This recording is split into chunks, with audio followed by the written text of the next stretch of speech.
ask you, John and Liam, about the decision made to give Martin O'Neill and apparently Roy Keane the 2-year contract extension, and announcing that before the match on FAI TV, which we don't all have, on Thursday.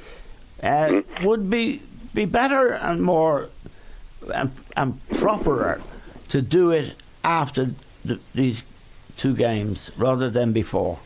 Yeah, well, it would make sense, Eamon. You know, you have to make sense of any situation, and we're going into 2 vital matches, which is going to say whether we're going ahead or not going ahead to play in the World Cup, and was only 4 days. I was very, very surprised to see an announcement made before these particular matches. I think common sense will tell you, look, wait till after these 2 matches. We definitely see where we're going in 4 days' time. We either qualify or we don't qualify. And I think it was.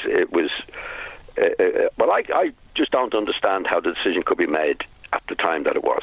Especially as John Delaney said 3 weeks ago, that this decision was one to be left until after the qualifying process was over. Yeah.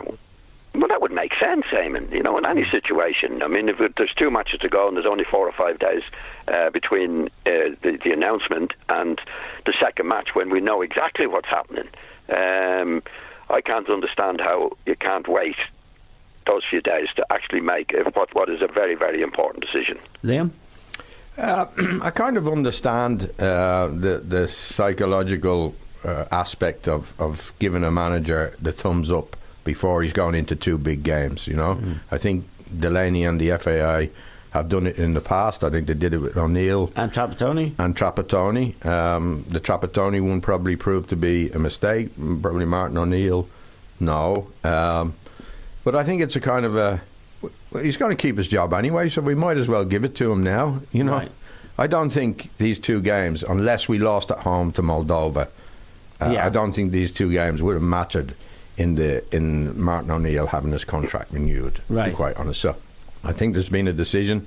Now, I don't like the fact that we've been told by FAI TV that this decision has been. I'd like to know who's making the decision. Is it John Delaney? Is it the board? Yeah. Is Dennis O'Brien involved again? Yeah. Because he has been involved in the past with the payment of the salary to the manager. But nobody has told us anything, and it's this lack of transparency that I don't think that does the reputation of the FAI any good at all. No, I'd have to echo that, John. I mean, I think there's a way of doing these things, and it isn't through a rinky-dink FAI internet channel. It should be a proper announcement at the proper time, and there is. Yeah, I don't disagree with that. I totally agree with that. It should have been done in the right way. There's no doubt about that. The way it was done, it should have been a press conference, in my opinion, to announce it to the country. Okay, I just want to run one worry of mine past both of you. When it was announced that Dennis O'Brien was going to subsidise the contract for Trapattoni, I thought it was fantastic. I was jumping up and down in my little chair in RTE saying, this is really great. We're getting a world-class coach. Fair play to Dennis O'Brien for stumping up what was a lot of money, 1.8 million I think Trapattoni was on, and we could never have afforded that, neither could many other countries. I thought it was great. And then when he did it with O'Neill and Keane again, okay, great. Now I think, hold on a minute.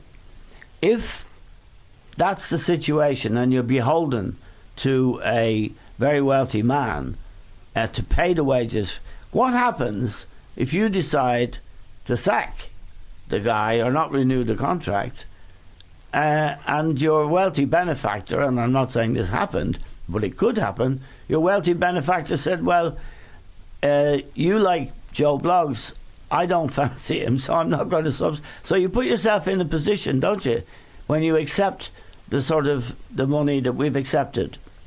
Yeah, well, there's always a possibility of that. I mean, I never thought of that, to be honest. I thought it was a great gesture. I'm only thinking about it now. The thing is, we don't know. We don't know if that is the situation or not. I mean, it's a possibility, but we don't actually know. No, I'm not suggesting it is, but it is a position we put ourselves in that you didn't foresee. I didn't foresee. Maybe Liam did, but Liam is nodding his head. He did foresee it. Oh, did he? That figures, doesn't it? Yeah, I didn't. Yeah, I didn't. I wouldn't have seen that at all. Liam, no. No, well, John says we don't know. He's right. We don't know, and we will never know what's going on. You know, this is the thing I've just said. Is the lack of transparency. We don't know. They're not going to tell. They're not going to tell the Irish public what's going on, which is wrong. Yeah, that's wrong. It is wrong. Okay.